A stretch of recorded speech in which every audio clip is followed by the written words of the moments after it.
That is the blessing of Allah subhanahu wa ta'ala. He gives to whomever He wants. So some of them have been given that blessing. We can't deny the fact. We've been amongst them and seen the blessing that Allah subhanahu wa ta'ala bestows upon them. They give it. And they give it more. To such a degree of people who've been seen, this person says, you don't have nothing to give. No problem, just give it. Just give it away, no problem. When they say those words, someone's come and given more wealth. Here's wealth from such and such product. Here's such a wealth from such and such a deal that was taken place. Here's the wealth that I own you. And the wealth that's been given has been double what they just given. I even said that, why are you giving it away for?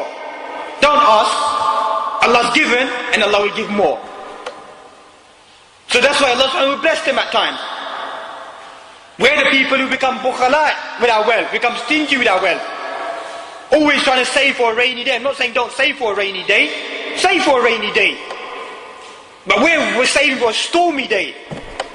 That stormy day never comes. The only thing that comes is what? 31st of January is what? Inland Revenue Day, isn't it? Have you sent your paperwork off? Before they come knocking on your door and they take your wealth away from you? That's where it goes, isn't it? No barakah in our wealth. Study, my father came here, where Queen's Road, I think just down the road. My father told me he came here, I don't know when, in the 60s sometime. I've only walked back on this street after, I've never been in this street before, second or third time in the street. And he tells me that we were 25 people living in a room. We were 25 people living in a room, and he said, I'll show you the house. Go there, it's probably knocked down now, what door number it is. 25 people living in a room. We should eat from one plate. We should eat together. We should live together. We built the masjid together. We built the community together. We built places back home together. We built property together. There was so much barakah in our life. You, my son, there's 250 of you in one room. You can't sit together. You can't build something together. You can't live together. You can't do anything back home together. You can't do anything together in this country. We couldn't speak English. We couldn't do anything. But we had some, what you may think cultural pretense or cultural understanding. There was barakah in their life. Was there not barakah in their life? We're now 25 people working in the home and we're still complaining. We're still complaining. We don't have the responsibility of taking care of the family back home. The family means what? You know what it means, don't you, back home? We can't do that. We can't do that today. Why not? Because there's no barakah left. The barakah has been snatched away, taken away from us.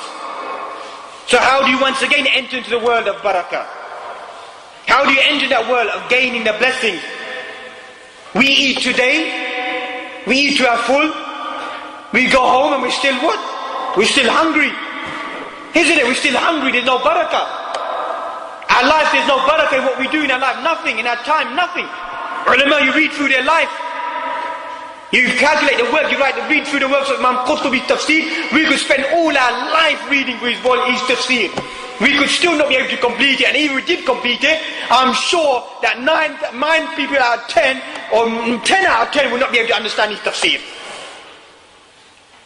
All our lives we could do that. You calculate how many minutes they had in their life. Some of them died at age of 40. Age of 40, Imam Nawawi read through his seerah, age of 40.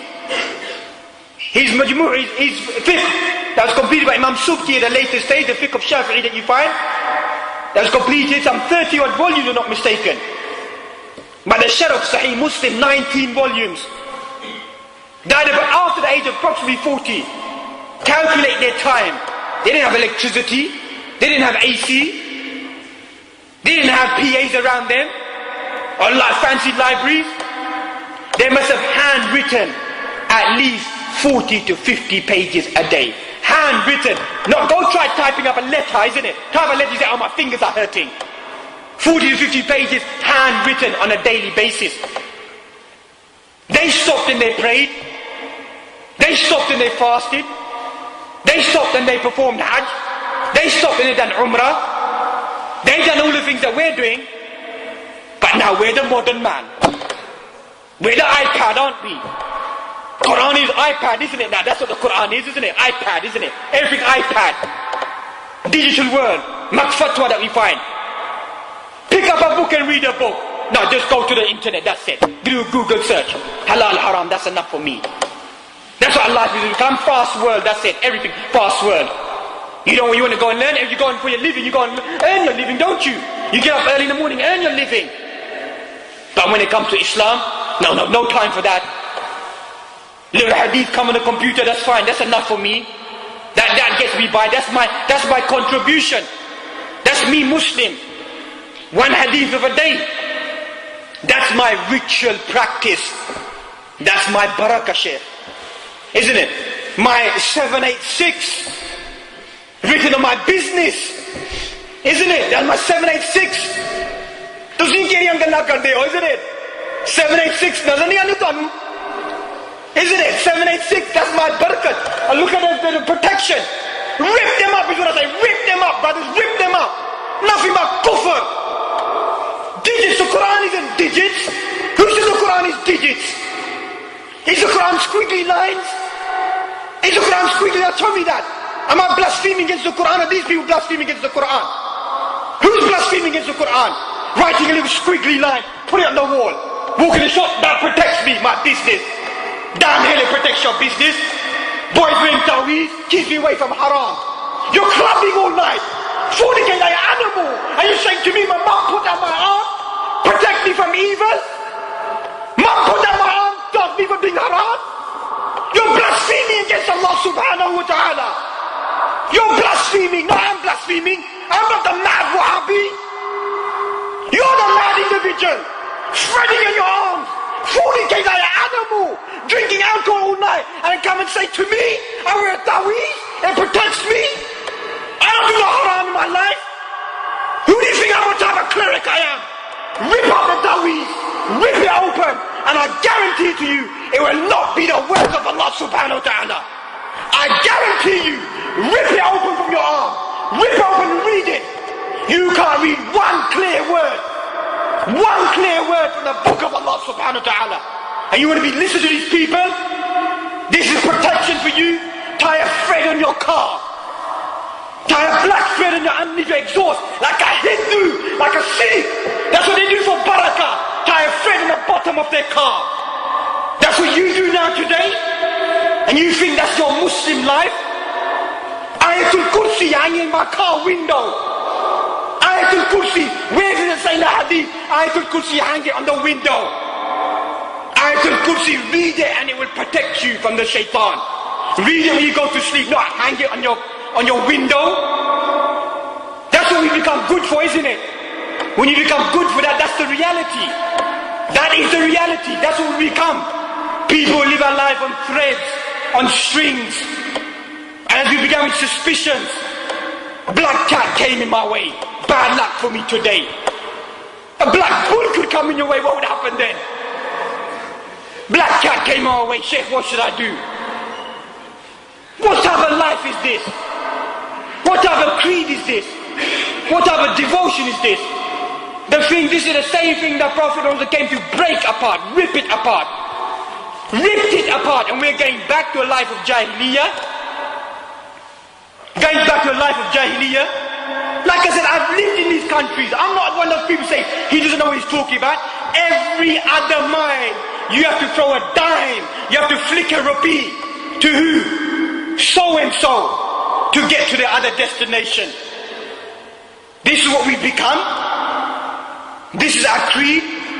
This is our life. This is our devotion. This all needs to be uprooted from us. From our people, from our parents. From our children, from our community. It needs to be uprooted. There's no ifs and buts. There's no this fiqh al-ikhtilaf, this difference of opinion. There's no difference of opinion about this. There may be different opinion where you place your hands, when you pray, how you say Ameen or you don't say it. There may be different opinion that the ulama have allowed. But when it comes to babul aqa'id, when it comes to aqidah, clear cut, finish. It's black and white. فَإِنْ آمَنُوا بِمِثْلِ مَا آمَنْتُمْ بِهِ فَقَدْ اهْتَدَوْا. You believe that they believe, you will be what? Rightly guided. That's it. Islam is simple. It is a simple way of life. That's what it is. Simple practices we have to do, and you find once again the blessings will return back. But we don't want to even do the simple practices. May Allah subhanahu wa ta'ala give us all the tawfiq and ability to come away and pray to Allah subhanahu wa ta'ala to remove these calamities, ma zahara minha wa ma batan, the external, the internal, whatever the causes may be, whatever the reasons may be. They are still our ikhwan, they are our brothers, they are our sisters, they are our daughters, they are part of this Muslim ummah. We should be worried, we should be concerned about them, concerned about our own selves, and do whatever we can to help these individuals. If we cannot speak, we cannot do physical actions, then at least I say we can do is pray. In the depths of the night, whenever you have the opportunity, pray to Allah subhanahu wa ta'ala. They're your poor servants, they're downtrodden, in a bad state, they're traumatized, they're being punished, they're being oppressed. Lift this calamity from them, Ya Rab. You're the kind, you're the merciful one. Don't send them through these difficulties, obstacles. Bring them out of this oppression, bring them out of this hardship. Return them back to you in a state of faith, of commitment, wipe out their sin, pardon them, forgive them. That's the least that we can do if we can't do any other action. At least we could do, when we visualize this and thank Allah subhanahu wa ta'ala inside our hearts, that Allah subhanahu wa ta'ala's blessings are so much upon us, and we can't seem to visualize so many blessings upon us, that every day we eat well, we dress well, we sleep well, we enjoy a good life. And every day these people, they go through every day and more suffering that they go through. They don't know when the end is. But wallahi, sometimes these words are easy in our tongue. But what do they say? That Allah subhanahu wa ta'ala is the best wakeel. Allah subhanahu wa ta'ala is the best protector. Hasbunallah wa ni'mal wakeel. Allah is the best protector. He's the best provider. He's the one that takes care of us. Everything is destroyed around them. But they're still giving what? Gratitude to Allah subhanahu wa ta'ala. And we are people who become what? Ungrateful. فَاذْكُرُونِي أَذْكُرْكُمْ وَاشْكُرُوا لِي وَلَا تَكْفُرُونَ. Remember me and I'll remember you. Meaning remember Allah subhanahu wa ta'ala, Allah subhanahu wa ta'ala remember you. Give thanks to me and don't be ungrateful. What is kufr? Kufr isn't just disbelief. Kufr is what? Juhud al-ni'mah. To reject the blessings of Allah subhanahu wa ta'ala. وَإِنَّهُ عَلَى ذَلِكَ لَشَهِيدٌ. Man testifies that he rejects Allah subhanahu wa ta'ala. That he becomes ungrateful. So all of us at some stage, or maybe every single stage, are ungrateful.